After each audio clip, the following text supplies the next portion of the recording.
All right, calling this meeting to order for the Central Region Town Hall. Roll call. You need me to read roll call? I can if you want. Okay. Member Carlson? Here. Member Pratt? Here. Member Schwenger? Here. Member Pearson? I'm here. And absent is Member Martinez. Priest. Yeah. Okay. All right, so our first item on the agenda is, other than public comment, the only other item will be the discussion and possible action regarding Lake County 2050 Shoreline Communities Area Plan Update Community Workshop. Are you leading this up, Maria? Yes. All right. Start us off. Where would you like me to stand, Sam? Tom. Okay, I'll go upstairs.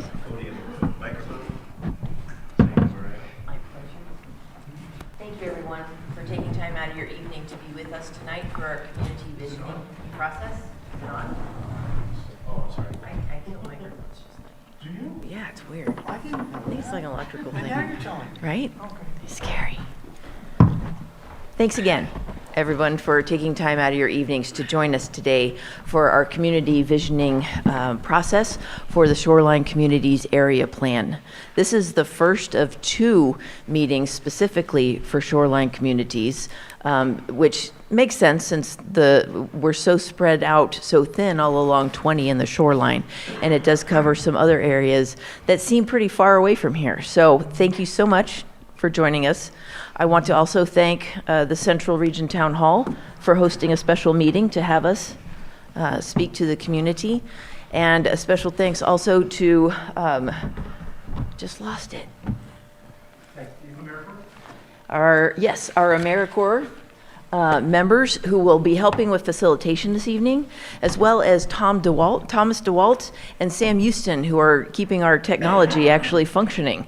For those who are joining us tonight in the Zoom room, please know that your questions and comments can be submitted in the chat section, and our principal planner, Michelle Iris, is over here watching and managing the Zoom room, and will be happy to read your questions out loud.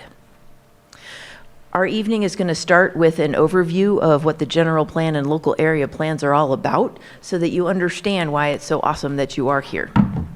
We're then going to break into, probably actually with this size group, we think it would probably be best if we just combine us all into one group, and then our PlaceWorks staff, which we'll introduce in a moment, will help facilitate that. The goal tonight is to hear what you think. It's to hear what you like about the shoreline communities, what you value, what you want to preserve, and what you would like to see changed. This is the first of 3 shoreline community areas meetings, and so this is just the beginning. So feel free to just, if you got an idea, we want to hear it. Let's write it down. And with that, I will turn it over to our PlaceWorks staff. We have Tanya Sundberg, and then over there in the back we have Allison Gillen, and Jessica is here alongside. Oh, and another special thanks to Gilbert Rangel. He is on site with all of our meetings to provide Spanish translation. So we really appreciate that, since our goal is to hear the input of everybody, no matter what language or where we're coming from in the county. So thank you very much. I'll turn it over to Tanya.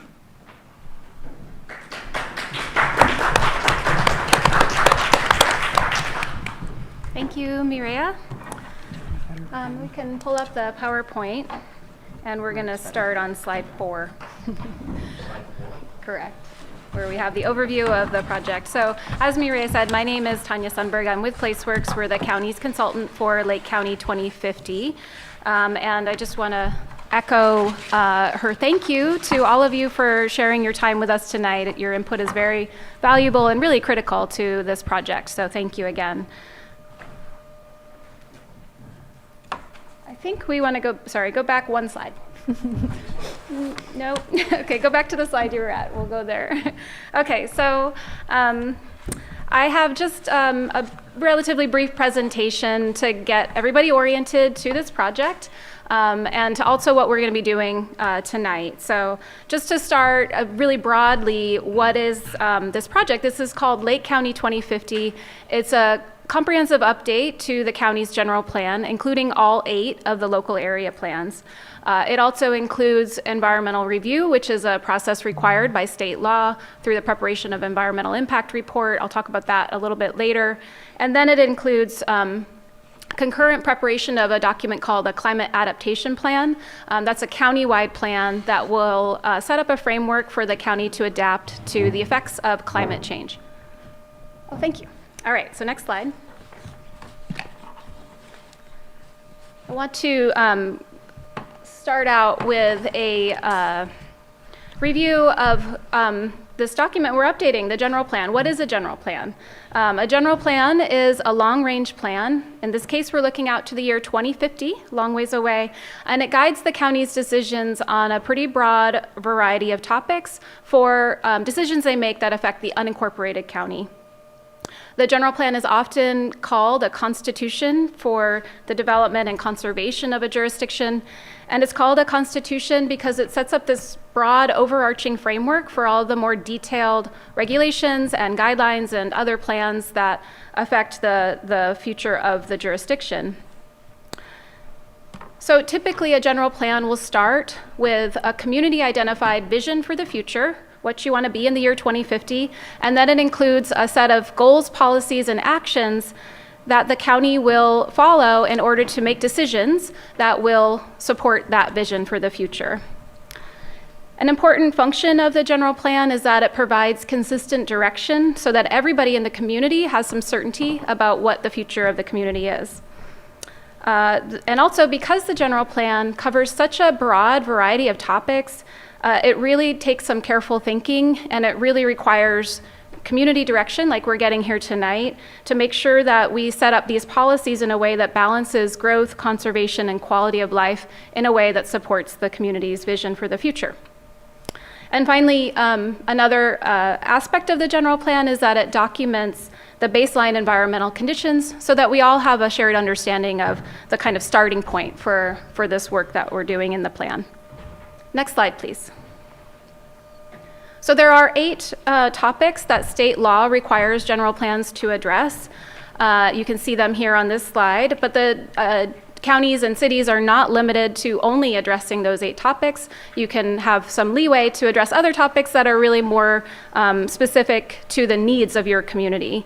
So your current Lake County General Plan covers the required topics as well as some optional topics. So it covers the topics that are required of land use, open space, circulation, housing, conservation, safety, and noise. It does not cover environmental justice. That's a new topic that I'll highlight later in the presentation. And then your current plan also covers these optional elements, including the aggregate resources management plan, agricultural resources, geothermal resources, public facilities and services, and water resources. I do want to point out the housing element is part of your general plan, but it is required to be updated on a more frequent basis than the rest of the general plan, so that will be updated separately. And then similarly, the aggregate resources management plan that's currently an appendix to your general plan, that will also be updated separately from the rest of this effort. Next slide, please. So moving on to local area plans. Local area plans are also long-range plans. And they cover some of the general plan topics that I just presented, but it covers them at a more localized scale. So they're really attuned to the issues and conditions in that local area. So your current shoreline communities local area plan carries equal weight as the countywide elements in the general plan. But again, it provides policy guidance that's really specific just to the shoreline communities area.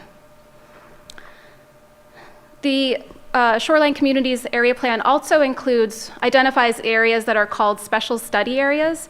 And in these areas, it provides policy and design guidance that's even more specific just for those areas. So the current local area plan has special study area policy and design guidance for the promenade in Lucerne, the the Strand in Lucerne, the Plaza in Clear Lake Oaks, and East Clear Lake Oaks.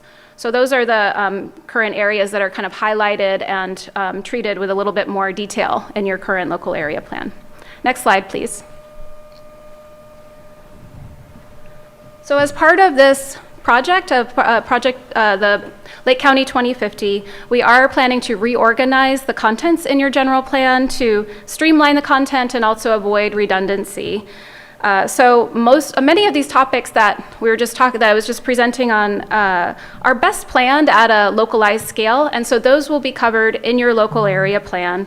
That includes land use, circulation, open space conservation and recreation, environmental justice, public facilities and services, economic development, and the special study areas I highlighted, the specific policy and design guidance for those areas. And then the remaining topics will be covered in the countywide elements, and those topics are health and safety, noise, geothermal, agricultural resources, water resources, housing, and the aggregate resources management plan. Next slide, please. So one of the topics that receives a lot of attention in general plan update is land use, and that's in part because of this map called the general plan land use map that you can see a piece of here on the slide. This map receives a lot of attention because it has a lot of impact on the future of the community. What it does is it identifies what types of land uses can be developed on each parcel in the unincorporated county, and it also identifies some basic parameters for how densely or intensely that use can be developed. This sets up the framework for the more detailed zoning map that many of you may be more familiar with, but again, this has a lot of influence on the look and feel of our community. So it does receive a lot of attention, and it's part of what we're going to be talking about tonight. Next slide, please. So I do want to take a few minutes to talk about this new topic, environmental justice. This is a new topic that's required by state legislation that was passed in 2016, so it's not in your current general plan. And to start, just let's talk a little bit about the definition, what we mean when we say environmental justice. Lots of people have different ideas of how to define it, and it is defined in state law. You can see that here on the slide. But I like to think of it as simply the basic right of everybody to be able to live and work, go to school, play, worship in a healthy and clean environment. But what this law recognizes is that low-income communities, communities of color, tribal communities have faced a combination of factors over the years that have led these communities to often be facing disproportionate pollution burdens and disproportionate social and economic disadvantages like poverty and housing instability. And so this, under this law, communities in California that are facing that combination of factors are called disadvantaged communities, and the law requires that if there are disadvantaged communities in the jurisdiction, the environmental justice element identify policies that work specifically to improve conditions in those communities. Next slide, please. So to comply with this new legislation for any disadvantaged communities that are identified in Lake County, the general plan will need to include policy guidance that works to reduce pollution exposure and improve air quality in those communities. Also promote access to public facilities, promote access to healthy and affordable food, access to safe and sanitary housing, and opportunities for physical activity. And then we also know that the approach to developing these policies can't be a top-down approach. We need to emphasize equity in this process, and we need to involve the communities that are affected by these issues. And so it needs to be a kind of ground-up approach. And finally, this legislation also directs us to prioritize improvements and programs that address the needs that are in those disadvantaged communities. Next slide, please. All right, so many of you may not have really interacted with the general plan much in your day-to-day lives, but it does have some real effects on how you experience your lives here in this county. It kind of works behind the scenes. So I just want to point out a couple of those ways that it does it, so you can keep in mind why this matters and why it's important for you to be here. So as I mentioned earlier, the general plan land use map identifies the types of land uses that can be developed and where, and so that has real effects on how you and your neighbors can develop and use your property. And that land use map also identifies where job generating uses can be located or where new commercial services are located. So that affects how easy it is for you to find a job that's close to your home, or how easy it is for you to get to a grocery store or reach other services. The general plan also has policy guidance that can affect how neighborhoods are built in the first place. So that can really affect the look and feel of your neighborhood. Next slide, please. The general plan also includes some policy guidance on how roadways are designed and improved. Also, whether there are parks close to you and how well they're maintained. Also has policy guidance on how to reduce risks to you and your property from hazards, from natural hazards. And on how cultural and natural resources around you are conserved. So these are just a few of the topics that are covered and why it's important and how it affects your life. Next slide, please. There we go. So, as I mentioned at the outset, part of this process also includes environmental review. So this is a process that's required by the California Environmental Quality Act, or CEQA. It requires the county to disclose the potential physical effects on the environment that can result from adoption and implementation of this new general plan. So we will do that through what's called an environmental impact report, or EIR. That document will both disclose the impacts and then identify ways that we could potentially mitigate or reduce or avoid those impacts through mitigation measures or project alternatives. There are some opportunities for public input and comment in this process, including commenting on the scope of the analysis and commenting on the analysis itself. Next slide, please. Okay, so this slide gives you a broad overview of the Lake County 2050 process. This is a 3-year process. We kicked it off last fall, and we expect it to go through fall of 2026. The countywide elements process is underway, and that's going to happen more quickly than these local area plan updates. We do expect drafts of those countywide elements this fall. And this workshop is part of our initiation to the local area plan update process. What we learn from you today will inform the key issues that we know we need to address for the Shoreline Community's local area plan. And based on that, we'll be developing policy and land use alternatives to respond to those key issues, and that work will be happening through this fall. And then we expect full drafts of the local area plans to be ready in spring of next year. And at that point, we'll be able to start that environmental review process I mentioned that will result in a draft EIR being published in spring of 2026. Then we have more public review looking at adoption in the fall of 2026. Next slide, please. So your participation here tonight, as I said at the outset, this is really critical to this effort. This needs to be a community-driven process for it to be successful. So again, thank you so much for giving us your time tonight. And I encourage you to continue to stay involved throughout this 3-year process, and also help us to spread the word by telling your friends and family and neighbors about the process. There's a lot of materials you can pick up today and bring home with you and just help distribute. Because the more people we hear from, the more reflective this will be of the overall community's vision. So there will be ongoing opportunities to participate. We will have 2 more rounds of these local area plan workshops this coming fall. That's when we'll talk about those policy and land use alternatives I mentioned for this local area plan. And then we anticipate next spring having another round of workshops to present the draft local area plans and hear your feedback on what we need to change to make sure we got it right. And then there's also other venues where you can attend meetings and comment in comment periods. There are going to be some stakeholder focus group meetings on specific topics. There has been a general plan advisory committee, our GPAC, that was formed. They'll be meeting at key phases, and you can attend those as a member of the public. Similarly, Planning Commission Board of Supervisors will have updates along the way. So I encourage you to attend and share your point of view. And finally, we do have a project website dedicated to this effort, lakecounty2050.org. Please do check it out, and again, spread the word. There's a survey up there right now that you can fill out. We also have hard copies of that survey here. So you can find more information about the project there, and also keep tabs on what's happening by checking it regularly, as well as getting on our mailing list. We'll do the same. Next slide, please. Okay, so before we break into the small group discussions, I do want to just take a minute to review what we're going to do. And actually, we're probably not going to break into small group discussions, but I'll take a minute to just give you a preview of what's next before we do Q&A, and then we can start that discussion. But that way, you have the opportunity to ask questions about it if you would like. So next slide, please.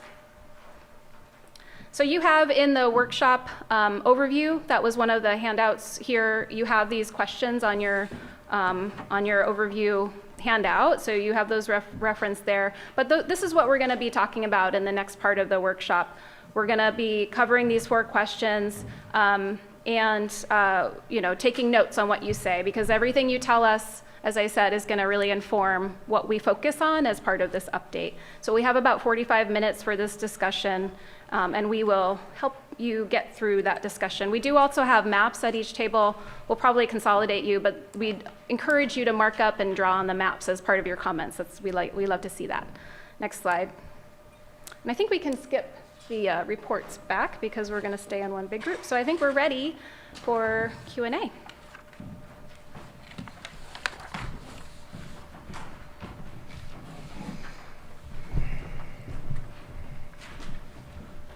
Thank you, Tanya. Does anybody have questions about the presentation, about the general plan, the local area plan, how they work together, anything like that before we get started? Yes? So you said this general plan includes the roads, fixing the roads? The roads are part of the circulation element, yes. Is there somebody on in our chat with a question? Additionally, before, there's a second part to that too. Part of our safety element includes a countywide evacuation plan as well. So roads kind of, you'll hear about roads and public facilities and kind of at a variety of different areas. Was there a Zoom?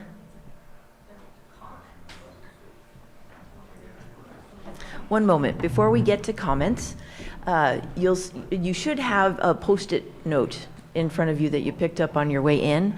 That was our icebreaker exercise to sort of get the creative thoughts going. And so the purpose of the Post-it note was for you to respond to the phrase that we have in this thingy over there, the title of which is "The Future of Shoreline Communities Is," and then you complete that sentence. Some of the answers that we have seen elsewhere are preservation of an agrarian community, which means, like preserving our agriculture, keeping our ag parcel sizes large, establishing large setbacks between structures to preserve the view shed.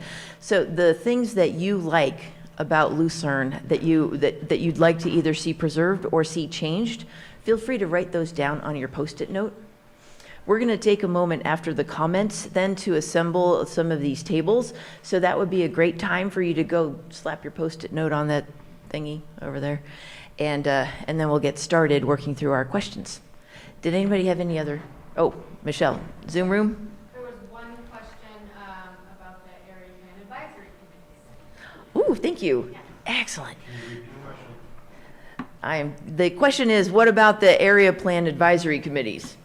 The Board of Supervisors has established 8 separate local area plan advisory committees. These are different from the general plan advisory committee that Tanya was talking about. These are advisory committees that are focused on the planning area. And so they cover really important stuff, like where do we want to change where our community growth boundary is? Do we want to add areas for future projects of like high density housing, in which case that would change our land use designation. Other things like, forgetting right now, but they're really important. Golly, totally just lost it. Yeah, Jake. Join that. How do we join those committees? Thank you. I will get back to the point. So these 8 different LAPACs is what we call them, each have 9-person membership. And so you are welcome to apply through the application that you can find on lakecounty2050.org. It is also on the county website at lakecountyca.gov on the Board of Supervisors page.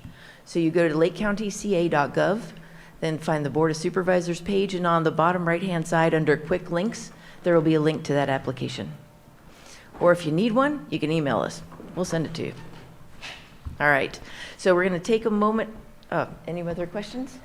Just comments. So I don't know if we want to do this now or later.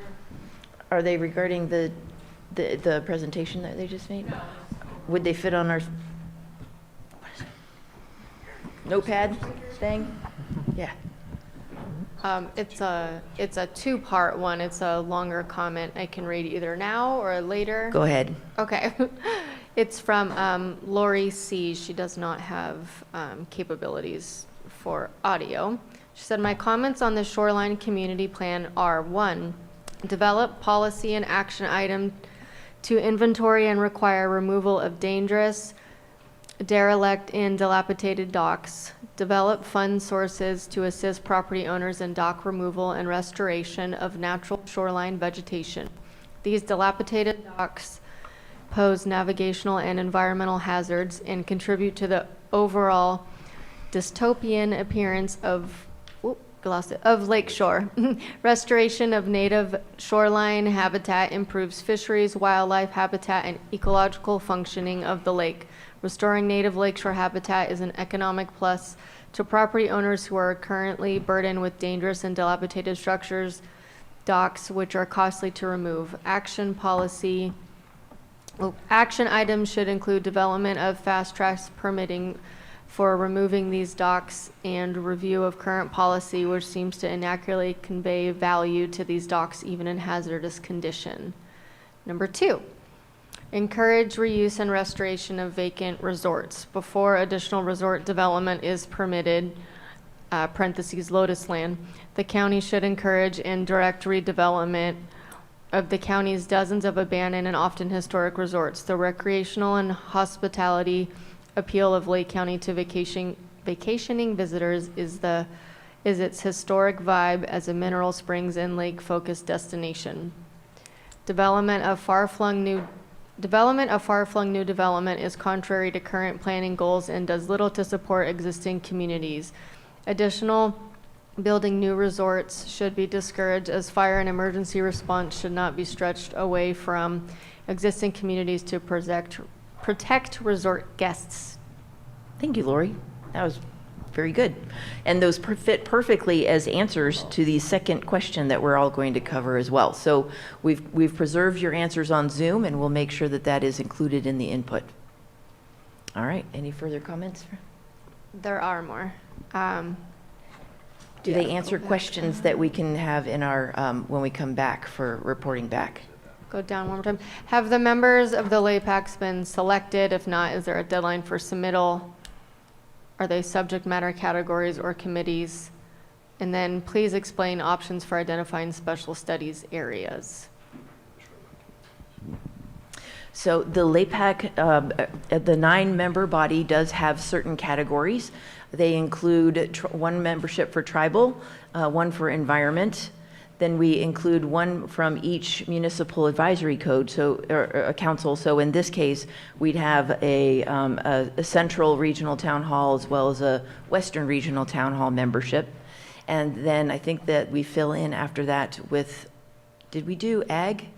When we have one position for ag, and then filling in the remaining positions for just public at large. So anyone who lives in the district or lives in the planning area. I'll have to double check. Okay, we'll double check on that one. So, and we'll get that posted on the lakecounty2050.org just so everybody has access to the same information.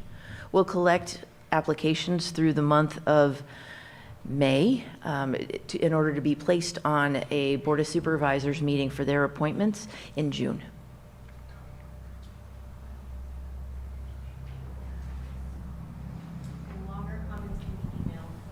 Longer comments can be emailed to what address? LakeCounty2050.com. No, that's wrong. It would be lakecounty2050@lakecountyca.gov. Yes, sir. Hi there, I have Yeah. another comment or question. When we're talking about circulation, when we take into account that We have Clear Lake Oaks as part of that shoreline community, am I right? Yes. Clear Lake Oaks through Nice, Lucerne area. And the population of areas like Clear Lake Oaks, I think it's like 2,000, 2,500 people, and Lucerne's 3,500, and Nice is around 2,000.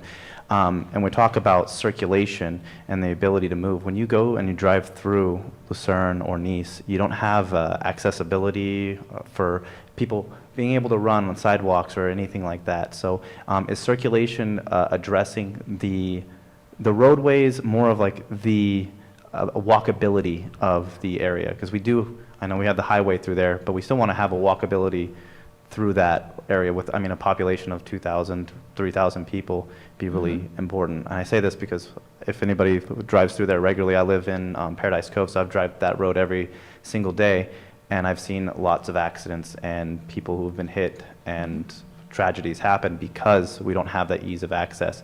But certain areas like Clear Lake Oaks, they developed and had walkways and things like that that would be able to prevent things from happening. Yeah. Is that part of the circulation or? You know, one thing that I think that your comment is awesome. Your idea is very sound, and I don't want people to get too worried about where it fits in the general plan. I'd like you to make sure that that gets recorded as we're working on the things we'd like to see changed, and then we'll figure out where it goes. So right now we want to capture what you think is important. So thank you so much. All right, that concludes our online and our Q&A. We will go ahead and take a moment to arrange our tables for our group, our single group. And if you have your Post-it note done and you'd like to go post it, that'd be awesome. Thank you. You can get one up there. You can get one up there.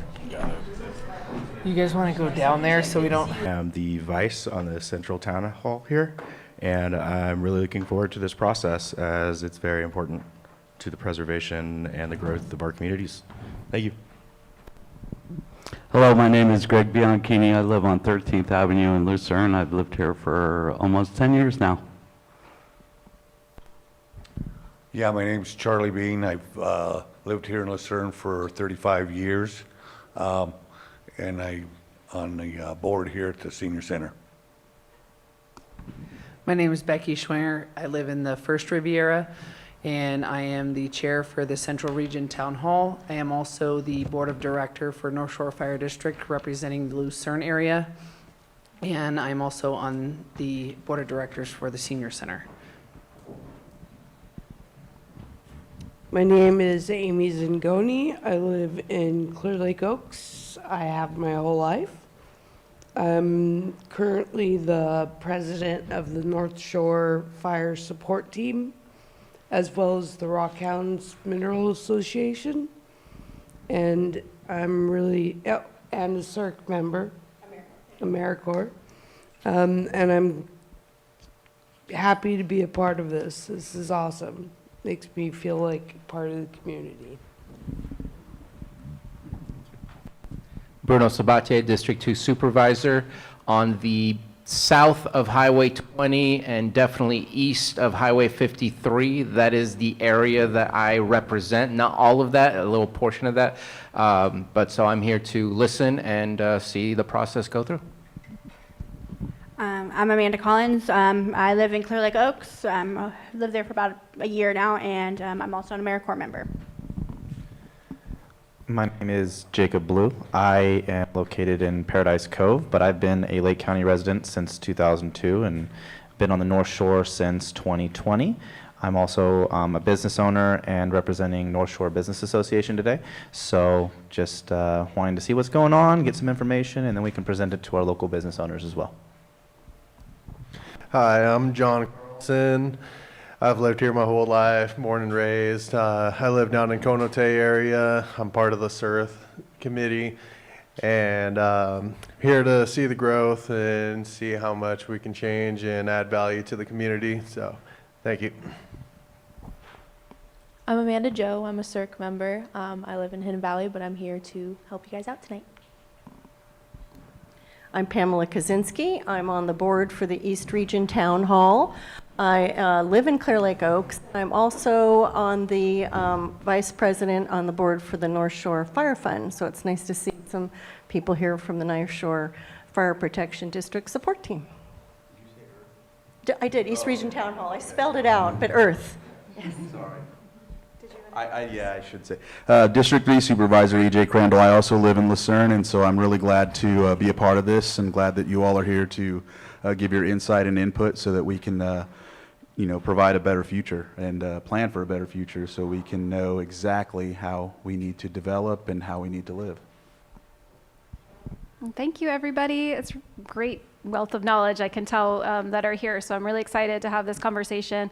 As you know, my name's Tanya, and then Allison is also here. She's going to be taking notes so we can make sure we record all of the great things you have to say and make sure that we are focusing on the right things as part of this update. So she'll be taking notes. Hopefully you can kind of see, but definitely feel free to speak up if she wrote down something that wasn't quite right. And also we have these table maps out. You grab a pen, grab a marker, and mark it up. This is our way to make sure that your time is worthwhile tonight, that you're not wasting your time, is that we take all of these comments back and we incorporate them into the process. So thanks again for your introductions. We're going to start with our first question, which is on your workshop summary, as I said earlier.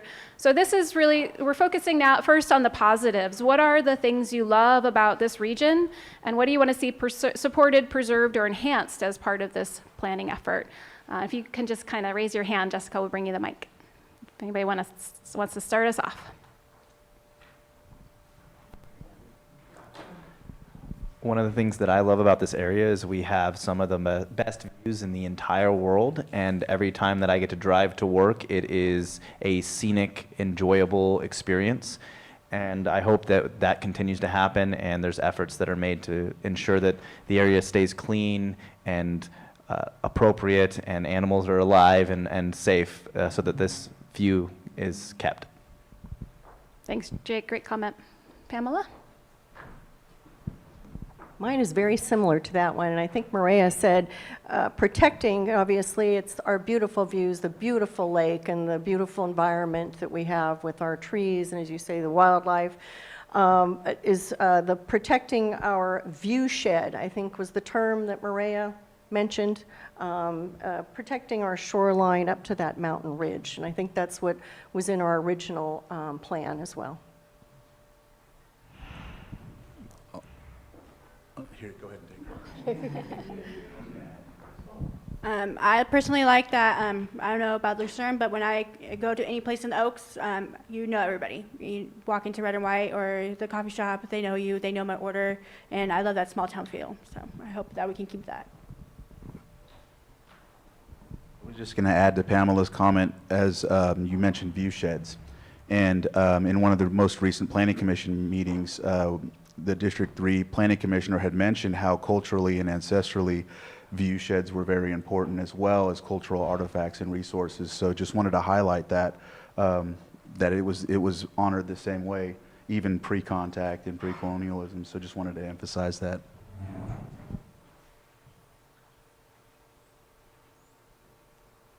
Other thoughts?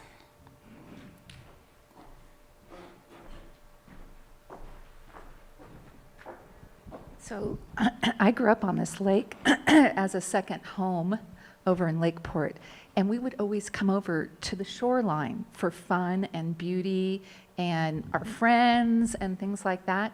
And that's what I love about this shoreline area. There's such great potential for such beauty, community enjoyment, and recreation, and I'd really like to see that come back. I really like the person that made the comment about, because I made the same comment at the last meeting last night about the dilapidating docks. They never existed in the 70s. Thank you. Yeah, the next question, when we get into the challenges, that's where we tend to hear a lot of ideas, and I'm looking forward to that. But we'll stay on some positives for now. I'll say that when driving down Highway 20 and you're going and seeing all of these little communities, I love that you don't have to go far to find the shops, the restaurants. They're all right there because it's such a perfect destination to have it right off the highway.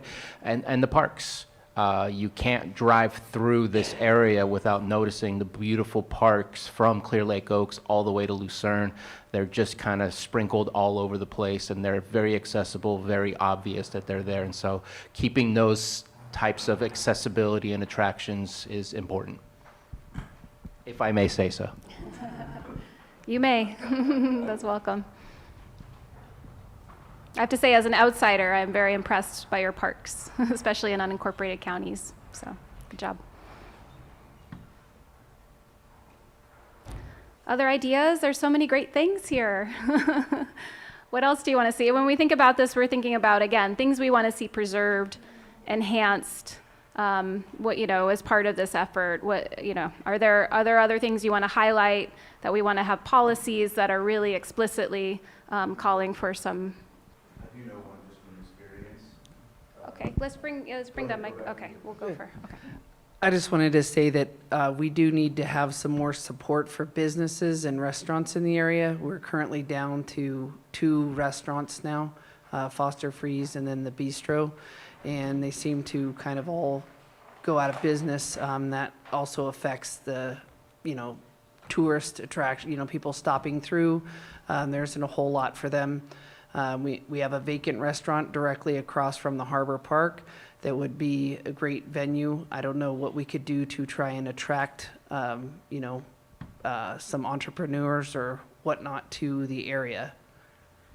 Thanks, Becky. Well, we'd like to see enhancement to your restaurant scene. I know that recently, within the past couple of years, box stores, small box stores were an issue, likely the Dollar General. And so less of those I've noticed from the communities in our district are really having issues with those. So we need to make sure that we have that implemented so that other small businesses aren't affected by these as well. And the only reason I share that is because in each town hall, they've went through these type of discussions. So bringing it here to talk about it so that when you implement your plan, it's in place. Great, thanks. Is it okay if I make a comment on something that was said? Yes. What you said about restaurants, and that is a really important, there's a lot of access in the community for that. So there's this thing, I work as a business consultant, it's Community Development Block Grant, which is funding available for small businesses to start up as long as they're in the unincorporated area. So if they're outside of the Clear Lake or Lakeport area, they have access to loans at 1% and a lot of educational services. Opening up a restaurant is a huge jump, and sometimes you have to know your area, you have to know your demographics, and it takes a lot of energy. I personally have helped with the Bistro, love the family. Alex and Eden are amazing people, and they're here to stay, so that's really important. Their whole point is we want to make sure that we stay in this area because so many things have been leaving. So there is access to that, and if you know people that are wanting to become entrepreneurs or working in that area, they are always welcome to join in the North Shore Business Association meetings and get access to educational services to start their business, because there is a lot of vacant property available for people who are wanting to begin starting a business. So we look at it as like, all these businesses are leaving, but really this is an opportunity for new businesses to join. And reassociating yourself with that image instead of all these people are running away, and seeing it as an opportunity instead of a, degradation of the community is important. Okay, thank you, Jake.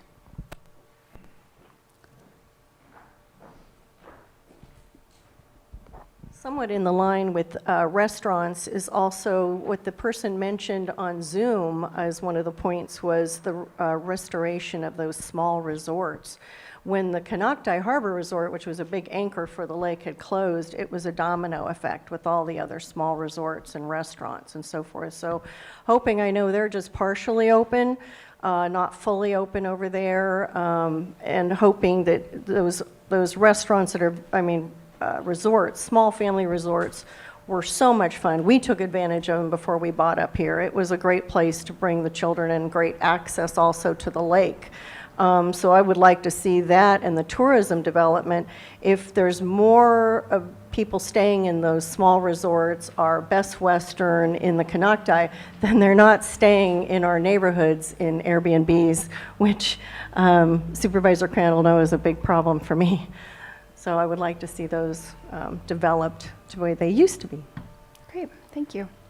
And that might be a good segue into our next question, unless there's any last comments about the assets, the great things about Lake County. Oh, go ahead.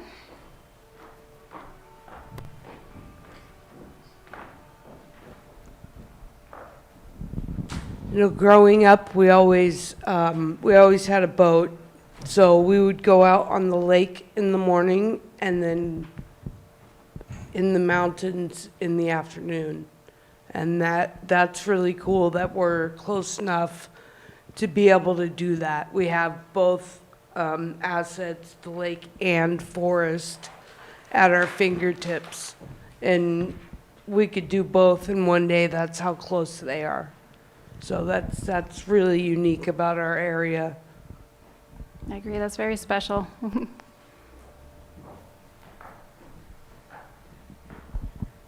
Actually, I'd like to not only agree with that point, but to further it.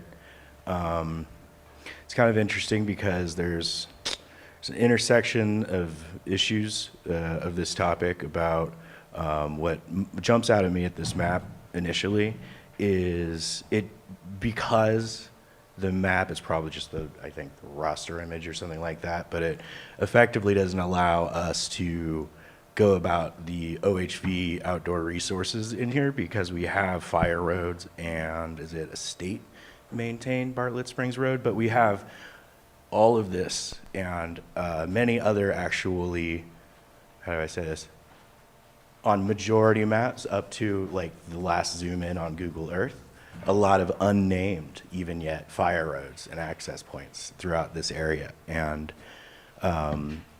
growing up here, actually, that was what kept myself and a lot of people in my generation out of trouble, was being able to access that, not just with our dirt bikes, but also occasionally like having to push these cheap motorcycles home on foot. So there are all kinds of opportunities from, I would honestly argue, not just the High Valley Ridgeline area, but honestly to Spring Valley and even the Indian Valley Reservoir. Because in all actuality, all of these communities that have that land available to us as we look north, we all have to kind of weigh this every day, whether or not, for example, if you don't have a four-wheel drive pickup truck, can you access that really? Can you afford it really? Or can you walk that distance with your cell phone, maintaining cell connection, that if something were to happen with you and your loved one, you can get in touch with some help.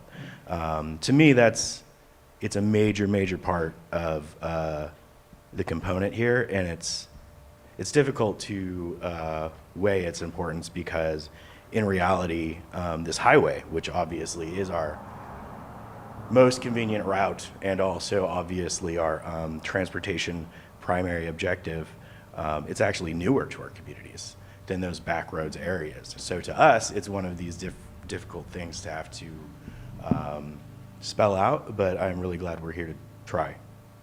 Thank you. Great. Thank you, Austin. Yeah. Okay, so I think I do want to move us on, but I'm wondering, Michelle, should we, are there comments in the chat that relate to assets in the community? There are.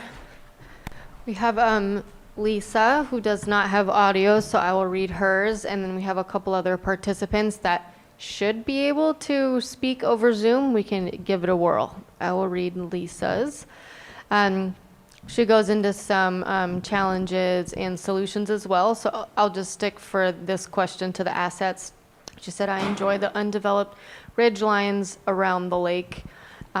She also speaks about value on open space and access, natural habitat conservation, and watershed protection as assets.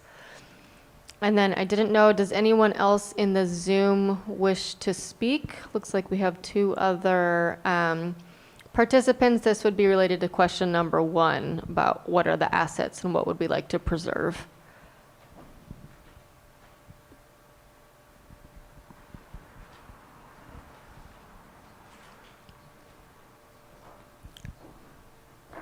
I'm not seeing any hands up, but I don't know if Betsy or Kelly wanted to speak.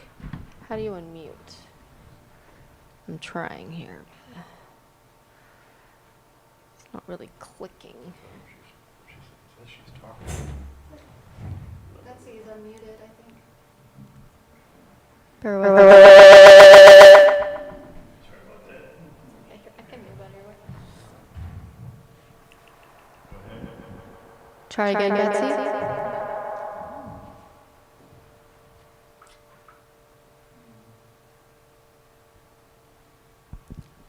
Yeah, it said she was talking. We don't quite hear you. Maybe just keep talking, Betsy, for a minute while we try to figure this out for a second.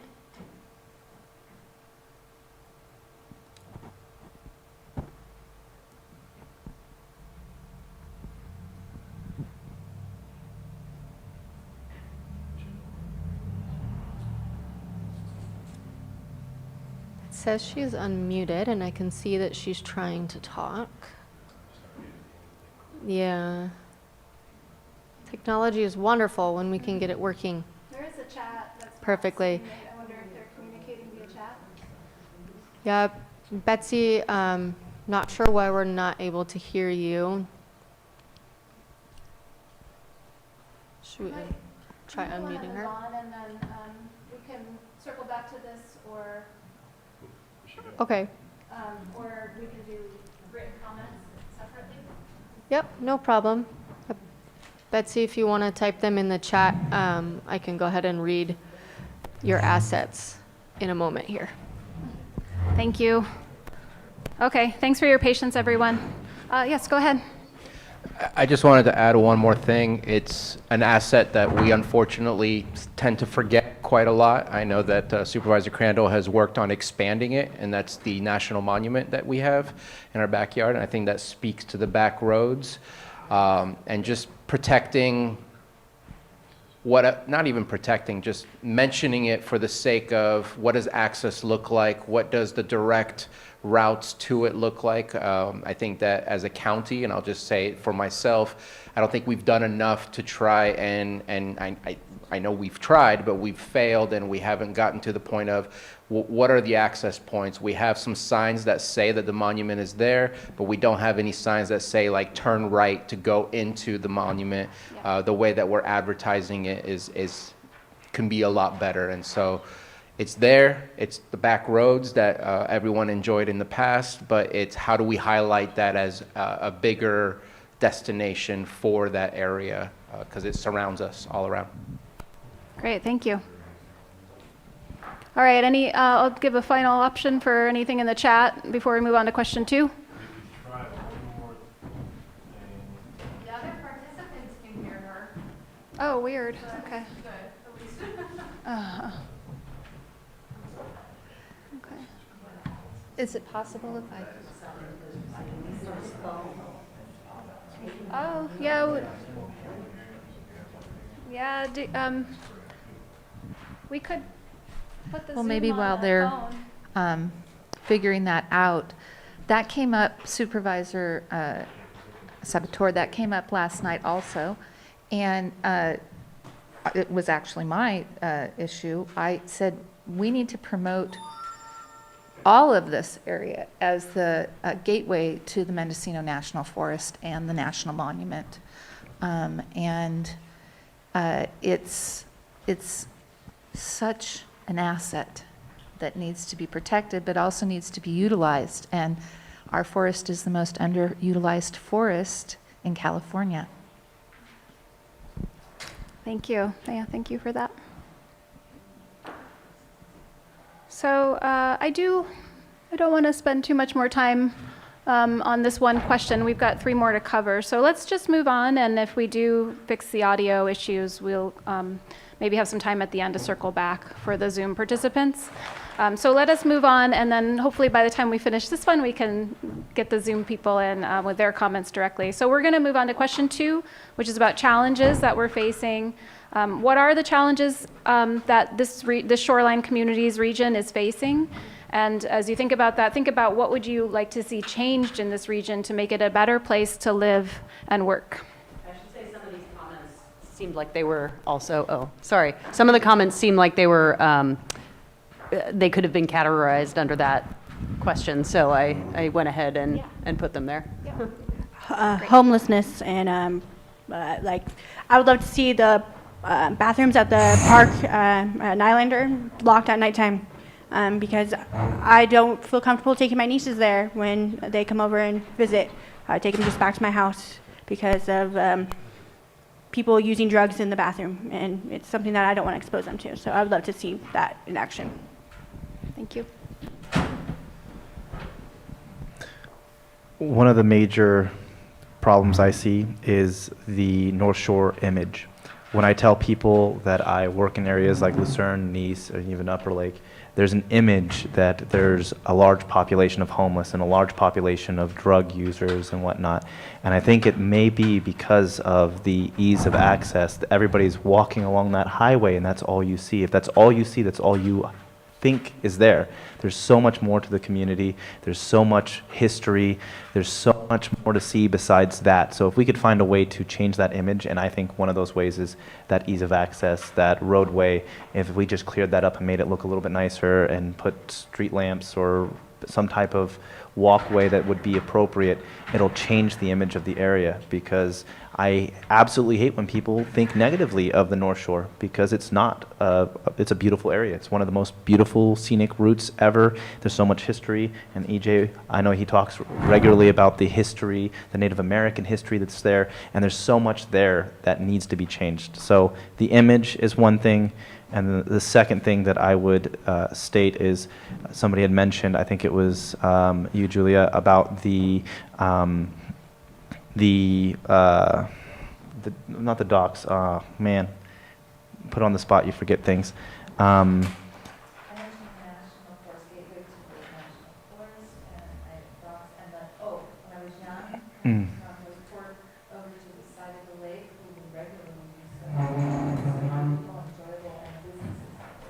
Yeah, I forgot my second point, but image is definitely We can come there. back. Thank you, Jake. And I also was reminded too when you were speaking about your comment during or your question that was also kind of a comment during our Q&A earlier about circulation and wanting to make sure there's safe places for people to walk through sidewalks and lighting and stuff like that. So I think that overlaps a little bit too with your comment about the image, right? Okay, so we make sure we get that too. Okay, go ahead, John. One of my big concerns is preserving the water in the lake, keeping it clean, and keeping the levels high enough, because just a couple years ago it was so low that you couldn't launch a boat, and so people didn't want to come out here to waste their time to just sit on the shores, you know. And it closed down to almost 3 launches, and 2 of them were private, I'm pretty sure. So that's one of my big concerns on that. So. Thank you, John. Other challenges you want to highlight? And when we think about shoreline communities, things you want to see changed? Go ahead, Amanda. Speeding through the towns, Lucerne and the Oaks and everywhere. It's crazy. I can't even cross the street with anybody stopping, actually. No one stops for me to cross if I'm at a crosswalk, regardless. And they go way faster than the posted speed limit, which is unsafe. You know, we have a lot of people walking dogs and kids, and, you know, we want to keep our community safe, so.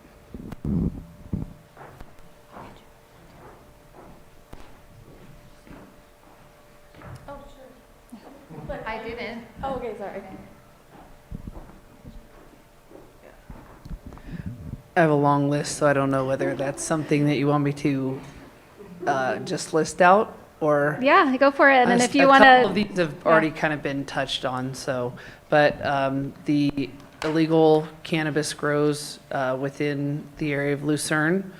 Obviously, the dilapidated docks. I own 2 docks on the lake, and my neighboring docks are in horrific condition.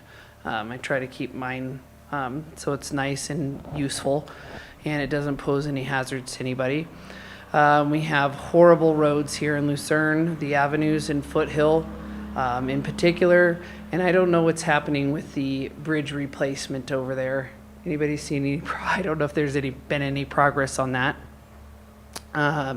Then we have a lack of homeless services or resources here. You know, I'm concerned also about the water quality of the lake because it really is a big deterrent. You know, a lot of people will come up and they just they think our lake is nasty. the available business space that stays vacant as well as the restaurants, because we have, kind of turnkey spaces available. Lack of crosswalks on Country Club, and somebody mentioned the speeding vehicles. Something needs to be done about that. We do have some of those digital signs up, but nobody heeds any of that. Lots of illegal dumping, and it seems to be constant. I know the flock cameras are installed, but I'm not sure if there's been any progress with that. Lots of abandoned vehicles, in particular up in the hills, going up Robinson and Farrand. Squatters in abandoned houses. I know Supervisor Crandall's had to deal with one in close proximity to his house. We have a lot of homeless encampments, and a lot of them are on the water. And I've responded to fires, on the shoreline because, they make their little campfires there, which are illegal anyhow. And then also the garbage that's left behind, as well as I walk this area daily. And so in our waterways and creeks, there's a lot of, garbage over here by 9th. There's the creek runs underneath there. I'm sure Austin knows the name of it. Sorry. But there's been mattresses from people camping under the bridge, and then all kinds of garbage. And then once the rain hits, all that garbage is washed downstream. So, contributing to pollution to the lake. Thank you, Becky. Great comments. Most of the time, the diesels, the big rigs, are going faster than the cars are.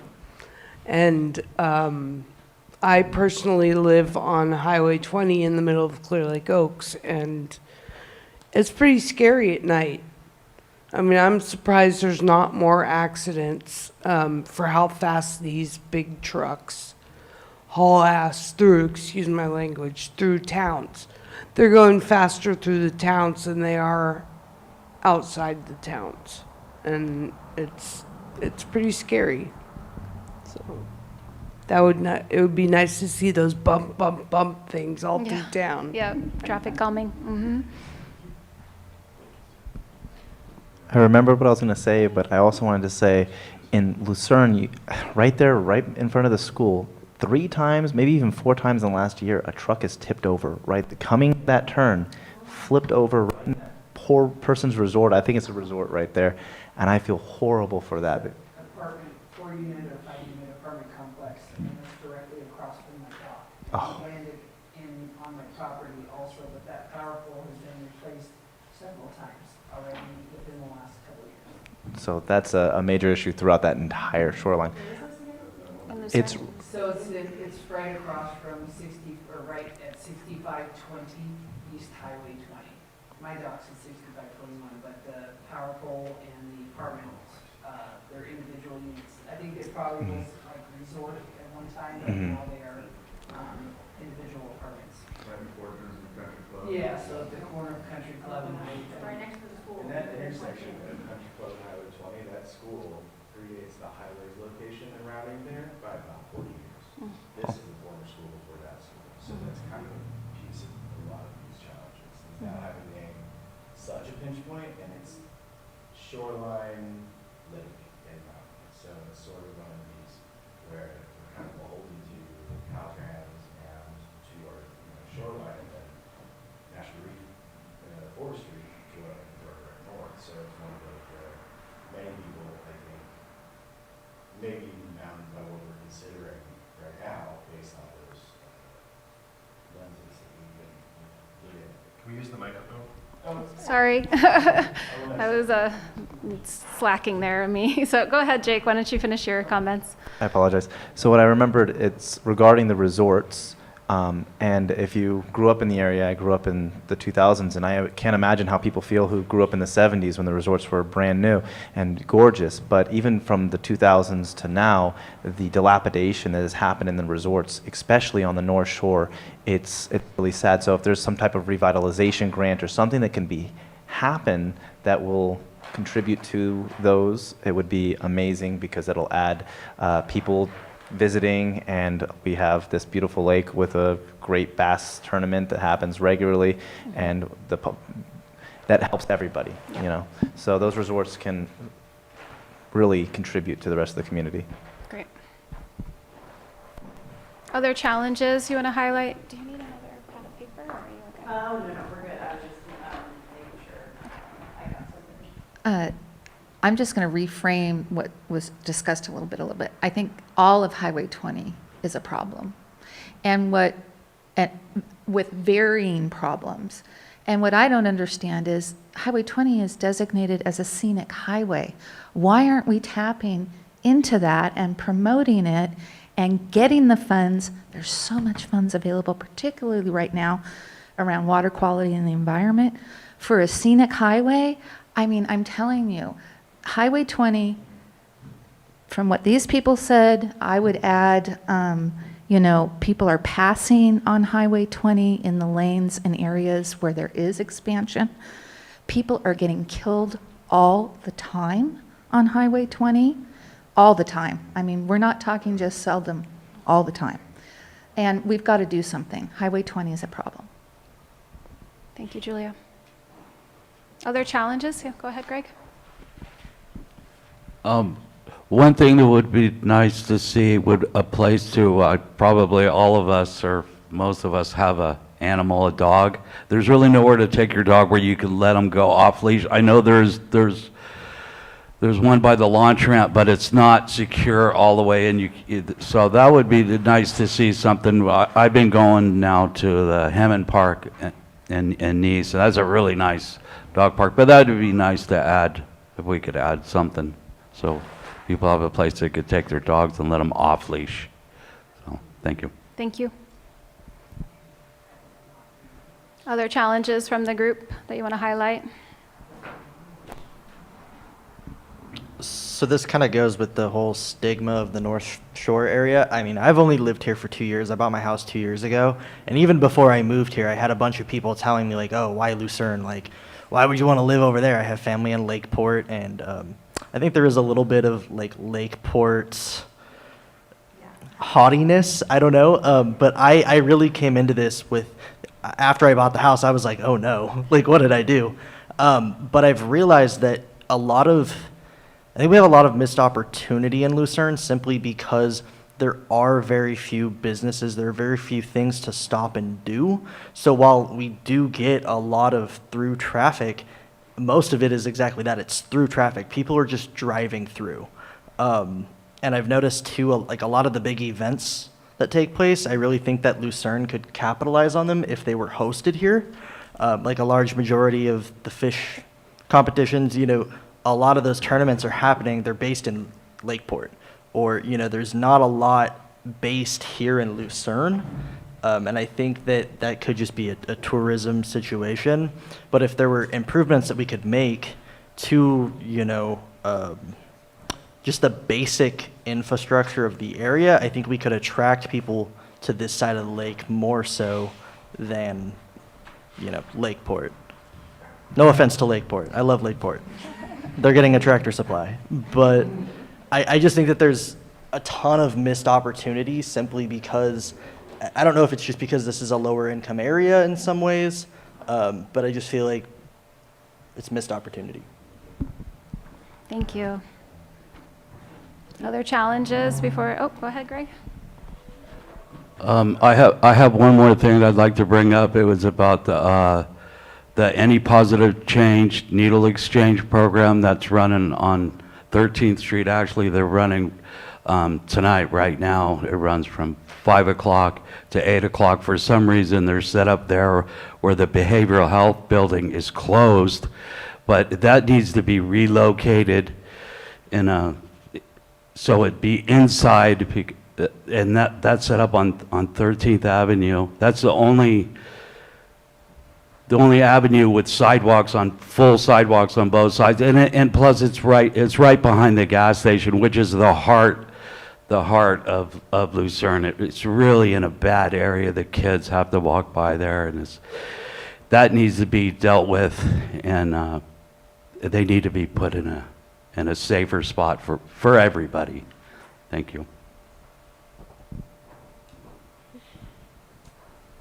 Okay, how are we doing over in the Zoom? Do we have some chat comments you want to read or try to unmute folks? Okay.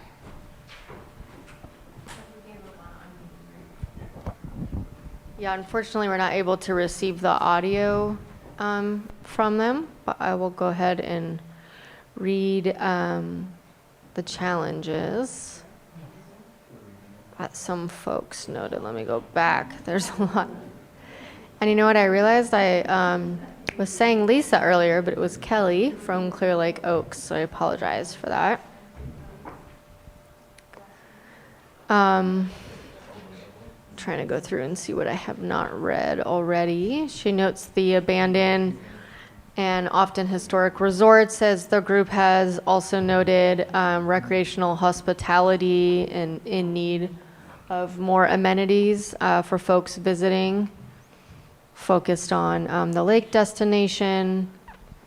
Already mentioned the far-flung development that she mentioned. Sorry, as you can see, there's kind of a long chat here. Lack of safe walking paths and pedestrian crossings. She also echoes that people should not routinely die crossing Highway 20 and 53. Walking and bike pathways should be well landscaped and appealing. Lack of banking or credit union access on the North Shore. Residents using, I think it's supposed to say fee-based ATMs are trapped in the cycle of poverty.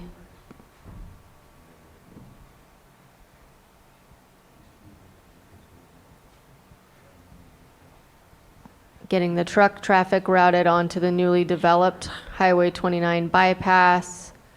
Just asking if that's a Caltrans or law enforcement matter. And then Betsy was asking about the special study areas some more, and if there's plans for those communities defined by municipal advisory councils, but maybe, I don't know if that's something that's best offline. Yeah, okay. Thanks, Michelle. Thank you for your comments, folks in the chat and the Zoom. Any final comments on challenges from this group before we move on? Yes. So I'm doing my best not to get the stink eye from Supervisor Crandall, so I'll speak specifically about the area that's District 2.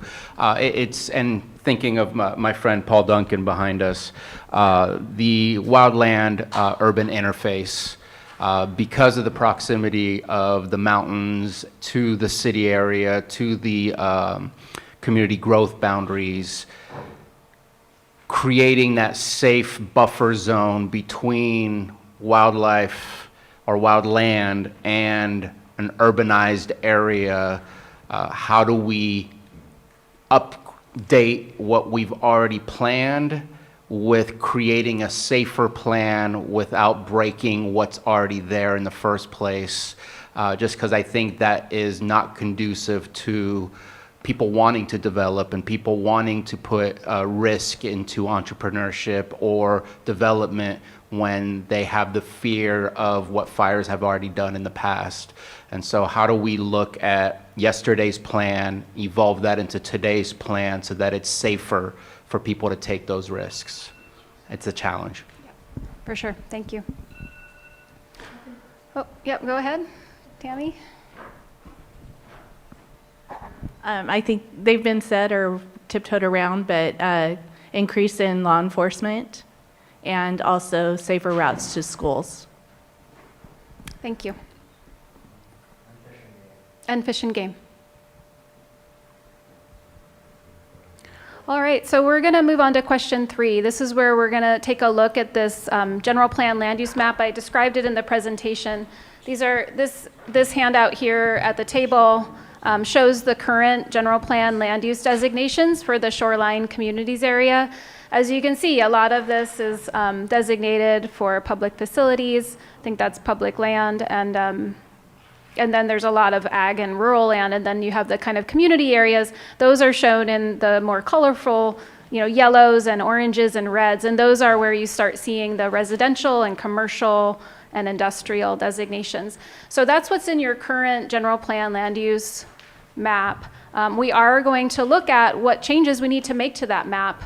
So where are places where we're planning for something that doesn't make sense to you? Do you think it's we should make a change to this map to, add more housing or add more industrial, or and you don't have to give, if you have specific ideas, we can mark those down on the map of like specific locations where you want to see a change, or you can share kind of more general comments about we need more housing, or we need more industrial. So those are the kinds of things we're looking for in this conversation. So I'll open it up to any thoughts about land use map changes. Yes, go ahead, Julia, when you get the mic. Please, more mixed use. More mixed use, especially along Highway 20.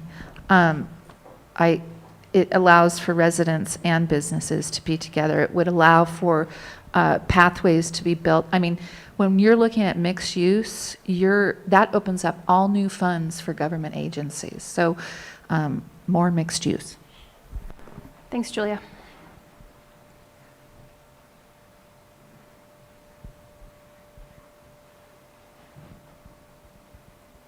Any birding land use does it? Last night there was somebody that's been wanting a zoning change for a long time, and they were very excited to be able to share it. So welcome those thoughts. Go ahead, Austin. Yeah, the area basically surrounding our foothills directly south here of our ridge line as designated rural residential. Can someone give us a definition of what that means? Like that's open for current development, or is this starting to be set aside as a buffer? As I last counted, that's 10,000 acres from the monument space down to what looks like yellow. I counted that on Google Earth a while ago. But those 10,000 acres are extremely valuable to us, and there are our wildland urban interface as well. So I guess I'm asking specifically what that land use means, rural residential? Rural residential. So we have a spectrum of land designations, starting from our rural lands, which are remote areas, steep hills, could be unstable soils, and not a lot of access to services. So that's the furthest out. Rural residential is the next one in. And as we start climbing back towards our neighborhoods, our actual residential R1, R2, R3 areas, our minimum parcel sizes decrease. So in rural lands, it could be somewhere at least 20-acre minimum, but probably more. It's dependent on a number of factors. Rural residential, we're now getting into a baseline of a 10-acre minimum. You're still going to have some steeper slopes. You're still going to have it's a little less remote than rural lands. You can have a primary agricultural use in rural residential, or a primary residential use.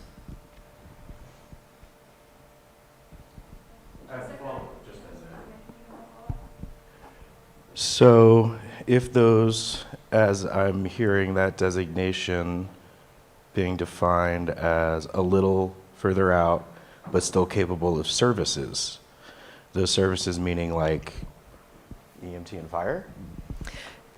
Yes, you'd still have you'd still be in fire districts. The services that we would not be looking at in rural residential are municipal water and sewer services. Those are limited to within what we call community growth boundaries. And Right. do we have a map of those? I think it centers around the town of Lucerne.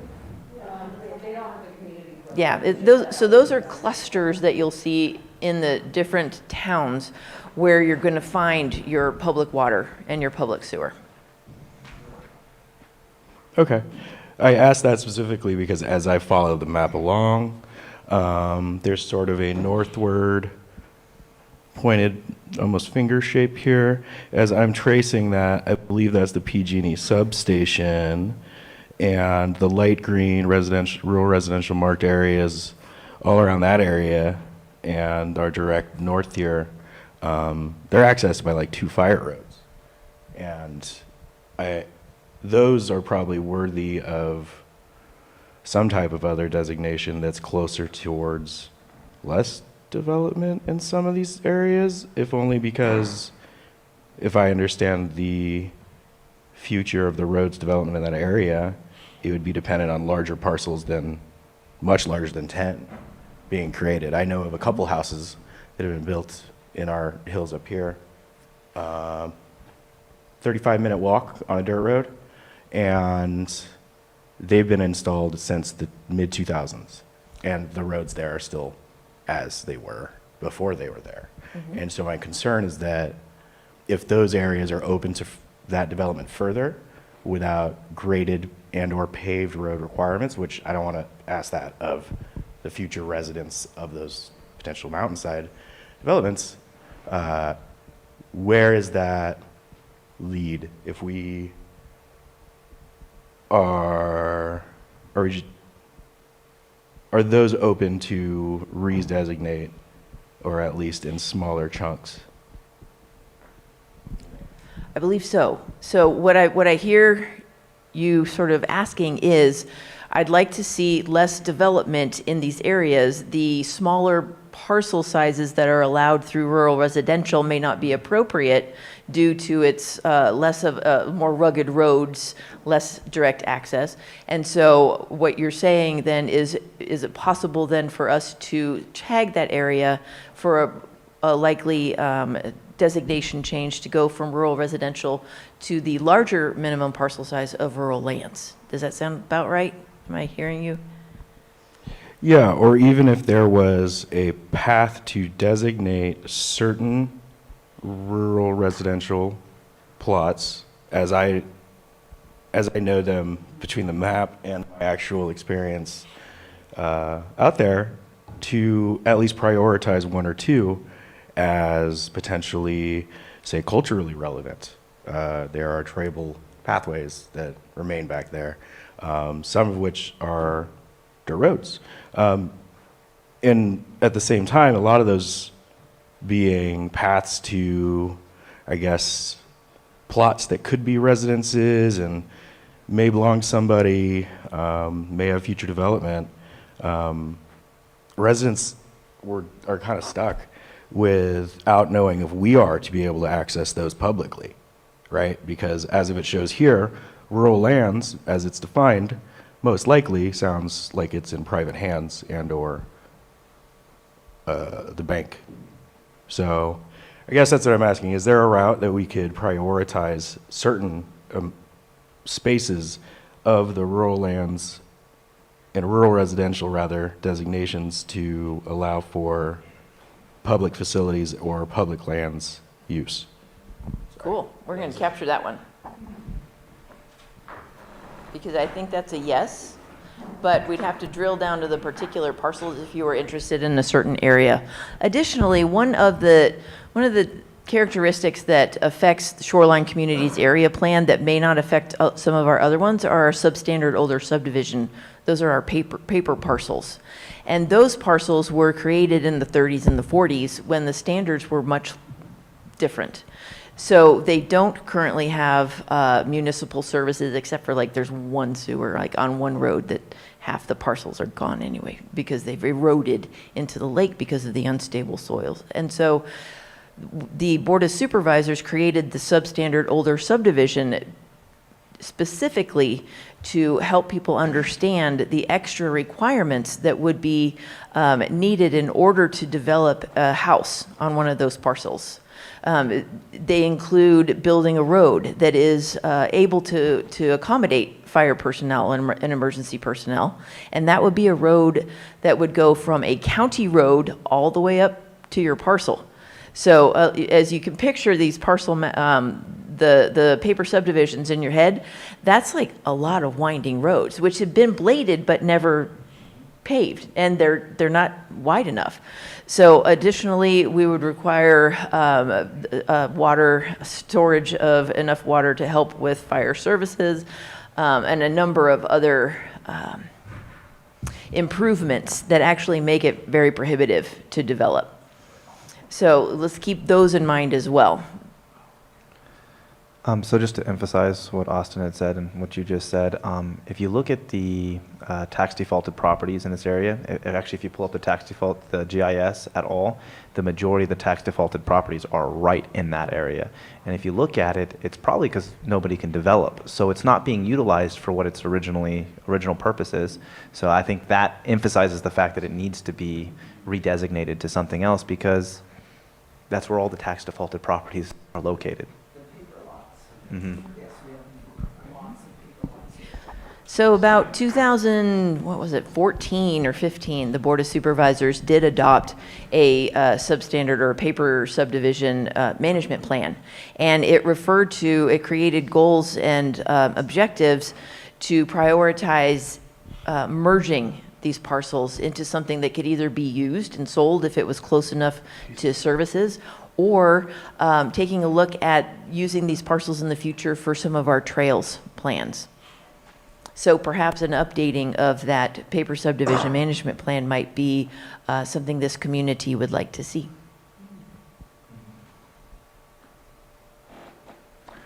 I've got a question on our services here, our fire department and paramedics.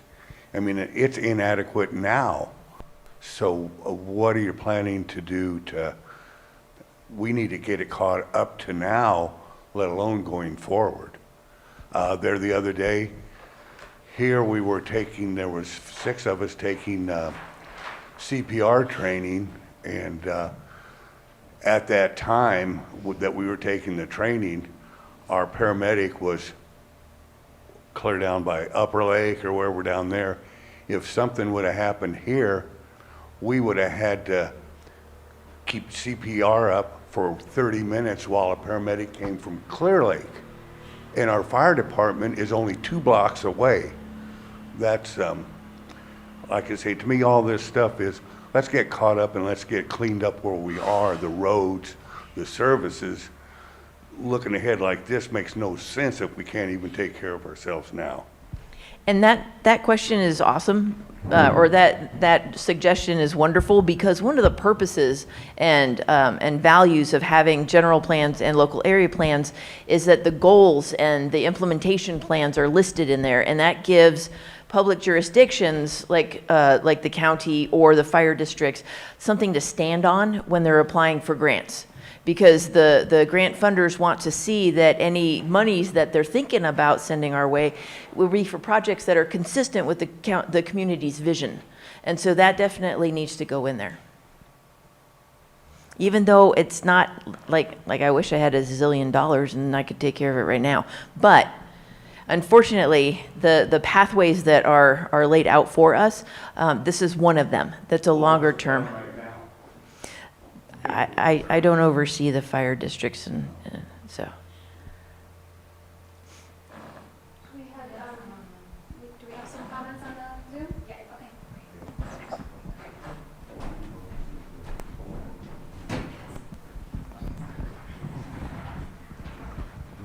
All right.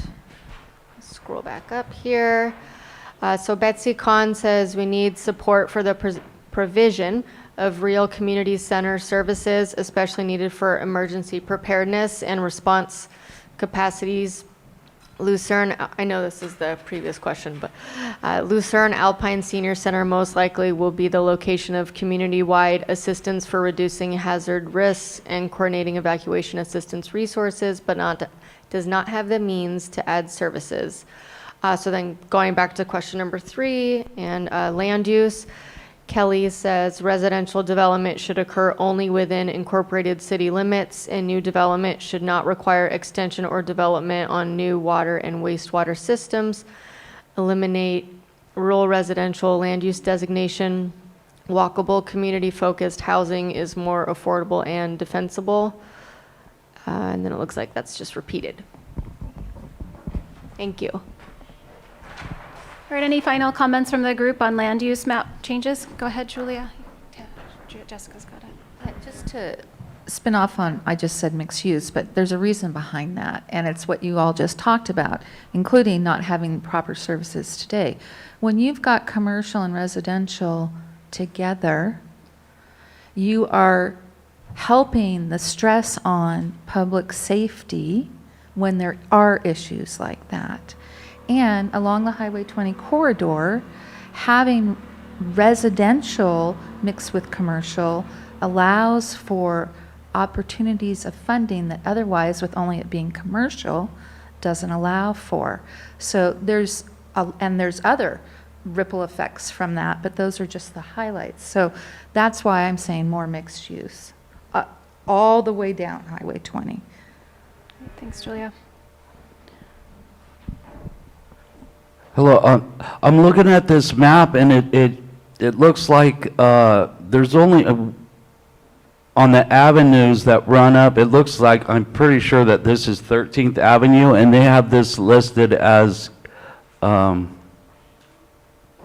community commercial, but there's only one business, and that's a behavioral health business. There's only one business on there. There's just homes. There's no businesses. I mean, I know there's the Lucerne Hotel, the Castle, but that's on Hotel Street.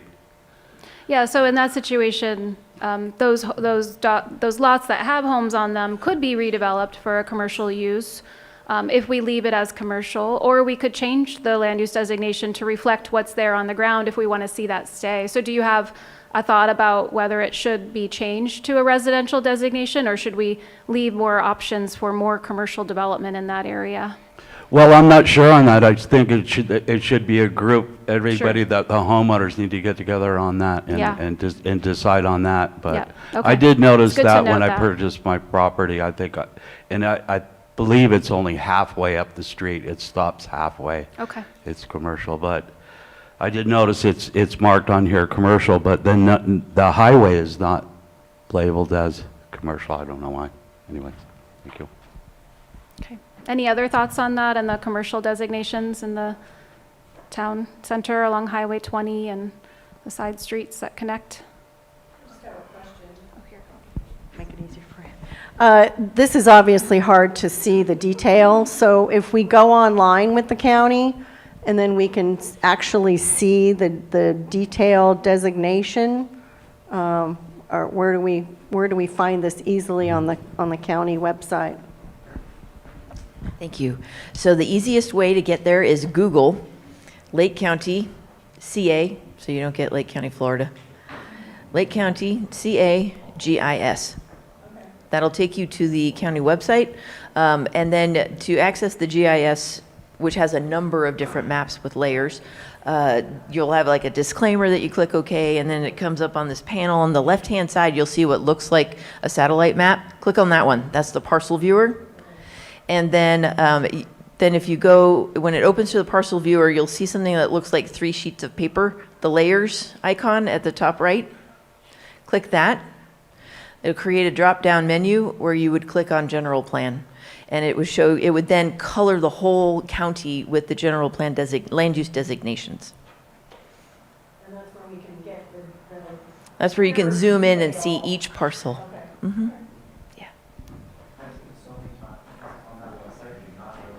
Yeah, the good direction, Mireya.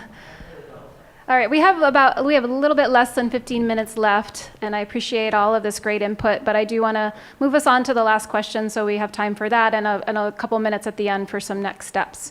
So the last question is to take a look at the map.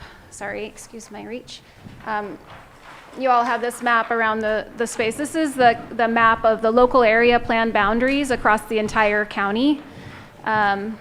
And so as a last question, we want to ask for your input on whether you think changes are needed to those local area plan boundaries. Tanya, I want to make sure we capture Betsy's question regarding the areas of special interest. Yeah. I think that might actually tie in with the question that we had about Yeah, let's make sure we capture Betsy's comment about the areas of special study or interest, because I think that might actually relate to Greg's comment about housing where it's zoned commercial.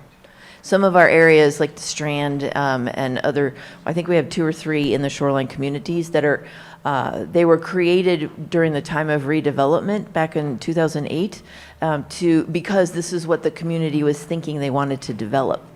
And so some of those areas are zoned like planned development commercial or just C2 or commercial because that's what the community at that time thought we wanted to see there. And so, so let's make sure we, Michelle, can we capture Betsy's comment regarding the special areas?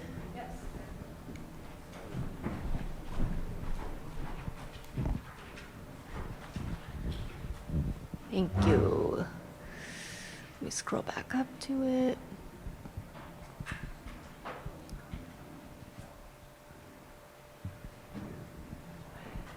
She said, asking about the specification of special study areas subordinate to the shoreline communities areas plan for those communities defined by municipal advisory councils, question mark.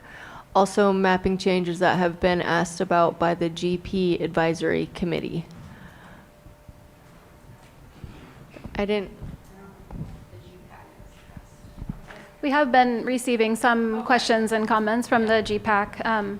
But yeah, I think it's a good thing to bring up these special study areas when we're talking about the boundaries. So I think, yeah, if you have ideas about whether we should identify new special study areas for this shoreline communities plan, then we also welcome those comments. As a reminder, as I mentioned earlier, the current areas that are highlighted as special study areas are the Promenade and the Strand in Lucerne, the Plaza in Clear Lake Oaks, and the East Clear Lake Oaks Commercial District. So I think part of your answers here tonight can also tell us if you think we need to have some specialized policy and design guidance for other parts, individual communities or parts of communities in the shoreline areas plan. Is there anything you wanted to add to that in response to Betsy's comment? No, but just to sort of color it a little bit, we did have an instance where one of the parcels was vacant because the house had burned down a number of years ago, and so somebody bought that parcel thinking, I'm just going to rebuild the house. However, that parcel was in an area special study, and it was zoned commercial, and we were unable, it was zoned planned development commercial, and we weren't able to issue a permit to build a house because of the community's sort of declaration of what they wanted there, which was professional services like surveyors or, you know, the office type of commercial to go there. So it does have, your vision for what you want going forward has meaning that we consult in planning like for the next 20 years to make sure before we can say, yeah, go ahead and build this, or yeah, you can have that. We have to check to make sure that the community's vision has said that it's okay there. Thank you. So let's open it up. Ideas on comments on local area plan boundary changes that are needed or special study area comments. Looks like Jake has his hand ready.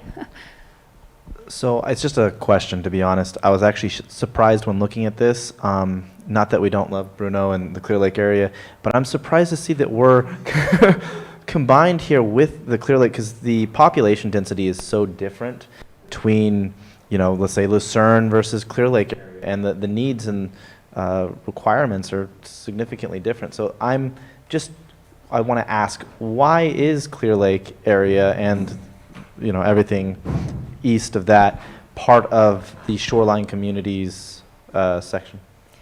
The city of Clear Lake is there just to show on the map. It is not part of our community visioning process.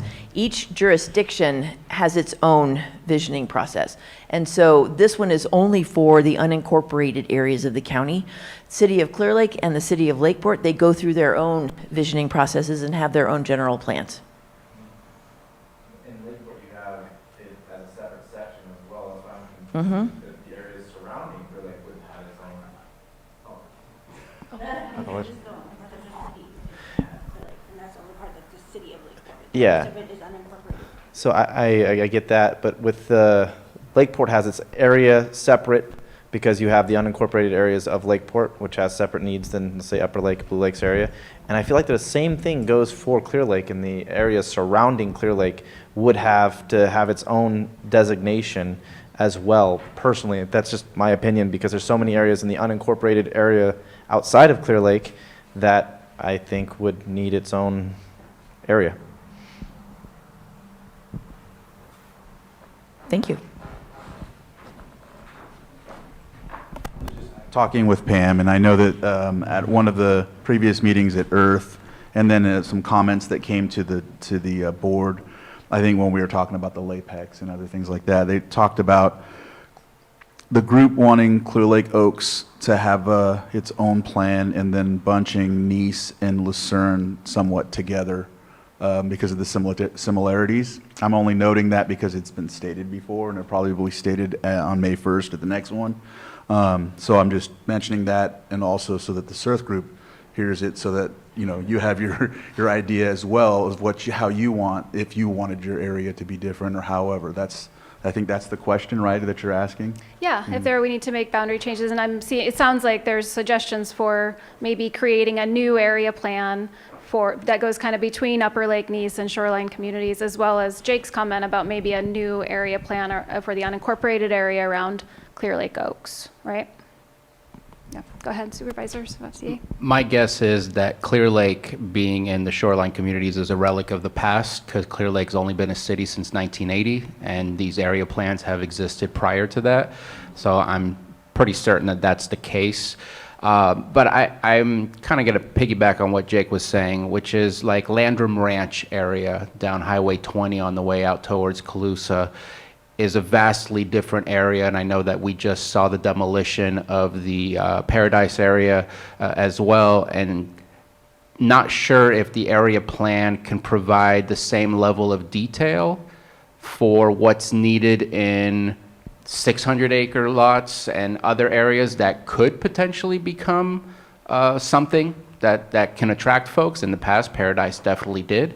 But in comparison to the level of detail that's provided for more, in my opinion, area plans are definitely highly appropriate for community growth boundaries, but not necessarily for those offshoot areas which east of the city of Clear Lake all the way to the Colusa line is definitely a vastly different detail of what would be appropriate and what would not be appropriate versus the community growth boundaries that typically the area plan would seem to engage in. And maybe Maria can correct me if I'm wrong, that that level of detail is possible in an area plan for something so drastically different, or if it would need to be kind of segregated out in a sense of saying these are more the mountainous areas, not the shoreline areas type of thing.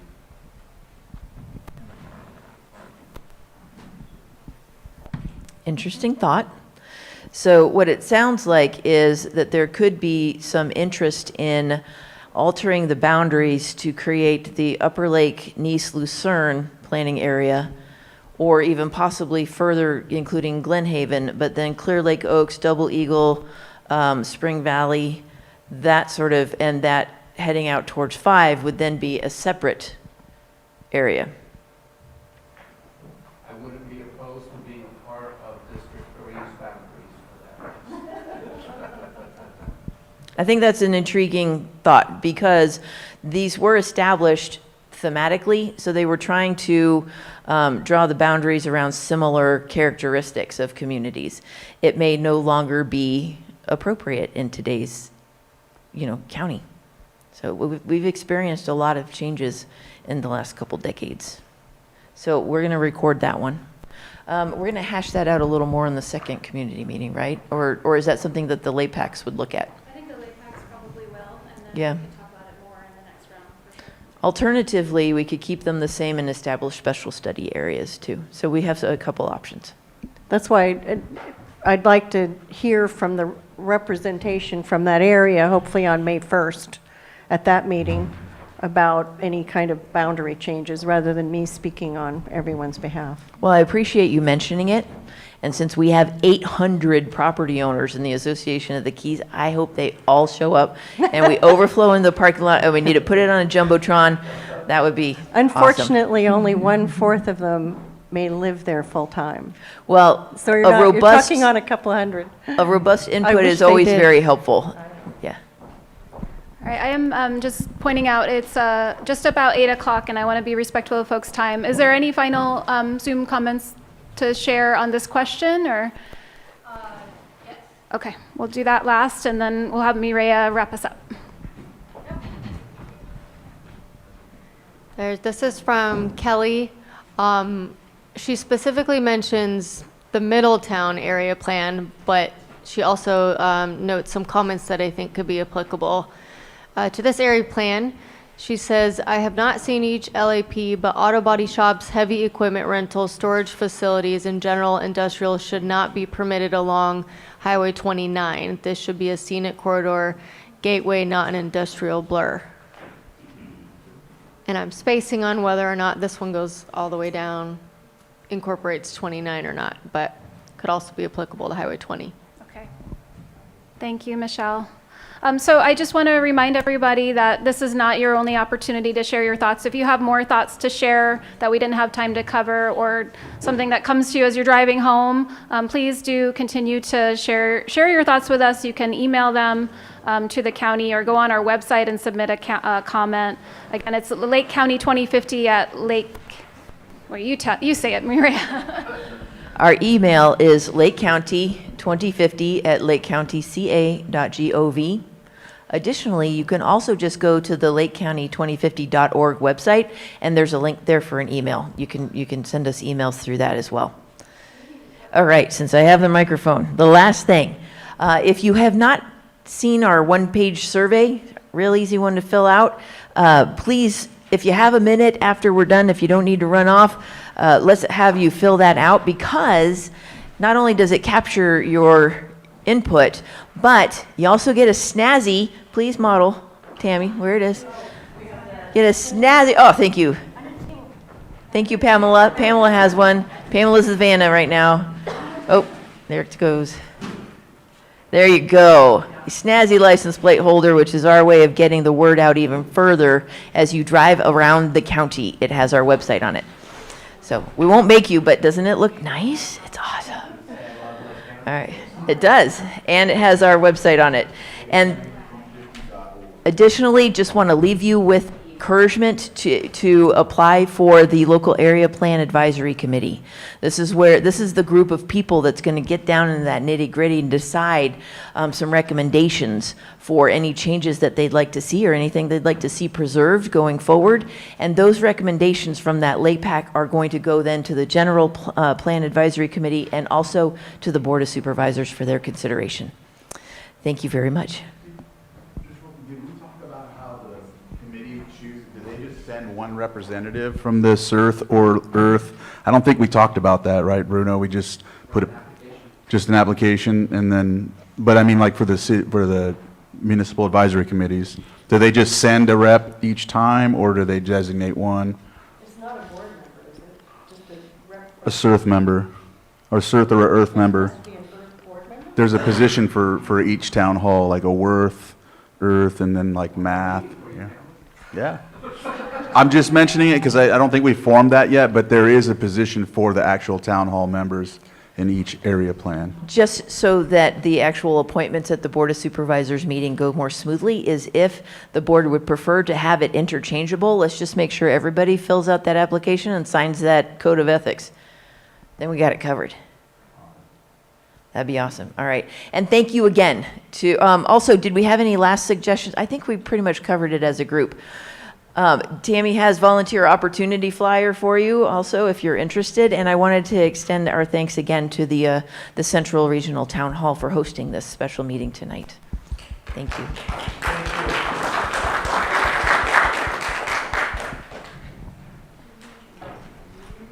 there anything, are you guys good? Do you want to do any kind of close with the, okay, we'll do a quick close with the town hall.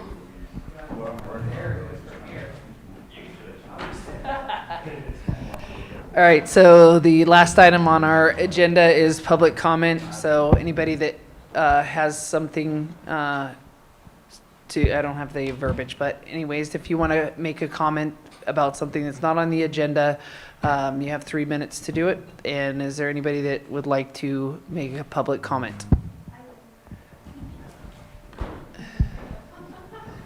As Myra mentioned, we are having a volunteer fair on April 30th. It's called Love Where You Live, or LOVE, L-U-V, Love Unites Volunteers. We are looking for people that want to table at our event. So agencies, organizations, any of you that use volunteers, this is a perfect opportunity to be there, volunteer table, and then hopefully we need volunteers there also, or people that want those opportunities. So I have flyers for both. We do ask that you register if you want to table, and please talk to me if you have any questions. Thank you. Thank you. Anybody else? The North Shore Fire Fund is holding their third annual North Shore Ready Fest, which is for fire protection and emergency preparedness. It's a free event, runs from 10 to 2. It will be at Lucerne Elementary. So we have plenty of room. There'll be lots of fire equipment out there. And Tammy, there's going to be, I guess, an inflatable obstacle course for kids, free barbecue. Yeah, we're doing what we call the fire drill. We did it at the park in Clear Lake Oaks on Saturday. And so basically what we do is we have the kids, or we could have adults do it too. We'll have a cot simulating that you're sleeping, and then we actually sound a fire alarm, smoke alarm, and then have them run through the obstacle course and meet their parents at the meeting spot. Getting the idea that when that goes off in the middle of the night, you've got to wake up, scramble through your house or wherever you go, and to have a meeting spot. And it's a great learning experience for the parents to get them to practice this at home. Because we tell the kids, make sure your mom and dad do this at home so that you know where your meeting spot is. So, and kids as young as 2, the second time you do it, they're there before you can even ring the fire alarm. Sorry. I don't know if I mentioned the date. Saturday, April 27th, between 10 and 2, Lucerne Elementary School. Free event, family-friendly, hands-on CPR training right there. Red Cross will be there, CAL FIRE will be there. It's a perfect timing to do this before we hit the fire season, so hope everybody comes out. Thank you. Anyone else? Support team, join it. We need members. That was it. And applications can be found at the Fire Department office on 7th Avenue during the day. And if you happen to contact any Fire Department employees, they can also assist you with that. And when's our regular meeting? The second Monday of every month. And location changes from time to time, so you might be able to get the information from the office. And then also, for those of you that are interested in what's going on in your community and about your fire services here, and if you like to attend meetings, we have the North Shore Fire Protection District Board meeting is tomorrow, the 10th, and it's at 2 p.m. At the district office on 7th Avenue. I was just going to thank, on behalf of District 3, I want to thank all of you for coming and doing this. This is very important. And most importantly, Maria, this is one thing you wanted to tackle right away when you got into the position, and I appreciate that. I really do. I was on the Planning Commission, and that's when I first started working with Maria. And even back then, we would go through some of the area plans because, of course, like I mentioned before, Dollar General, all these other different agencies were wanting to put things up, and we referred to the area plan and the general plan. And so just it's something that's going to carry us into the future. I'll be 74 in 2050, so I just highlight that. But again, thank you. This is very important, especially talking about the different insights that we have that as compared to when this all was established in the beginning. When we're talking about Clear Lake was barely incorporated in the 80s, and it's still on, so it's just making these simple changes to get us to a better spot. Thank you. Anybody else? All right, hearing none, the meeting's adjourned at 8:08. Thank you, everybody, for coming. And thank you very much to the Lucerne Alpine Senior Center for allowing us to host our meetings here.